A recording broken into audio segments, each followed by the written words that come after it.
Wayanad fund തട്ടിപ്പ് കേസിൽ വെട്ടിലായിരിക്കുകയാണ് youth Congress നേതൃത്വം. അതേസമയം സർക്കാരിന്റെ പുനരധിവാസ പ്രവർത്തനങ്ങളിൽ സഹകരിക്കാനോ സർക്കാരിന് തുക കൈമാറാനോ കോൺഗ്രസും യൂത്ത് കോൺഗ്രസും തയ്യാറായിട്ടില്ല. ഈ ഘട്ടത്തിലാണ് 1993 പ്രളയസമയത്തെ ഡിവൈഎഫ്ഐയുടെ ഇടപെടൽ സോഷ്യൽ മീഡിയ ചർച്ചയാക്കുന്നത്.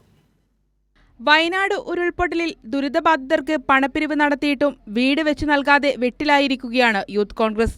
വ്യാപകമായി പിരിവ് നടത്തിയെന്ന് അവർ തന്നെ അവകാശപ്പെടുമ്പോഴും അവതരിപ്പിച്ച കണക്കുകൾ മുഴുവൻ അവ്യക്തവുമാണ്. ഇപ്പോൾ ഞങ്ങളുടെ അക്കൗണ്ടിൽ 88,68,827 രൂപയുണ്ട്. 88,68,827 രൂപ. അപ്പോഴും സർക്കാരിന്റെ പുനരധിവാസ പ്രവർത്തനങ്ങളിൽ സഹകരിക്കാനോ സർക്കാരിന് തുക കൈമാറാനോ കോൺഗ്രസും യൂത്ത് കോൺഗ്രസും തയ്യാറായിട്ടില്ല. ഈ ഘട്ടത്തിലാണ് 1993 പ്രളയ സമയത്തെ ഡിവൈഎഫ്ഐയുടെ സംയോജിതമായ ഇടപെടൽ സോഷ്യൽ മീഡിയയിൽ ചർച്ചയാവുന്നത്. 1993 കേരളം വിറങ്ങലിച്ച പ്രളയ സമയം.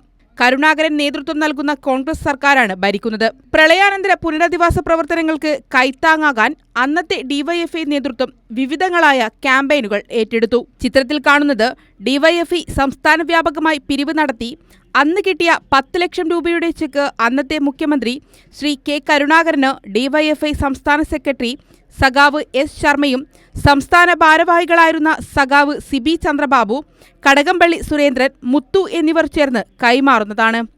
ഭരണം കോൺഗ്രസിന്റെ കീഴിലായിരുന്നിട്ടും നാടിനെ വീണ്ടെടുക്കുന്നതിന് ദുരന്ത സമയത്ത് സർക്കാരിനൊപ്പം നിൽക്കാൻ ഡിവൈഎഫ്ഐ തയ്യാറായി. എന്നാൽ വീണ്ടും ഒരു ദുരന്തത്തെ നാട് അതിജീവിക്കുന്ന ഘട്ടത്തിൽ തീർത്തും നിരുത്തരവാദിത്തപരമായ സമീപനമാണ് കോൺഗ്രസും യൂത്ത് കോൺഗ്രസും സ്വീകരിക്കുന്നത്. ഫണ്ട് തട്ടിപ്പ് വിവാദത്തിൽ പ്രതിക്കൂട്ടിലായ യൂത്ത് കോൺഗ്രസ് നേതൃത്വത്തിന്റെ ഈ ജനവിരുദ്ധ സമീപനവും നാട് ചർച്ച ചെയ്യുകയാണ്. News desk Kairali news.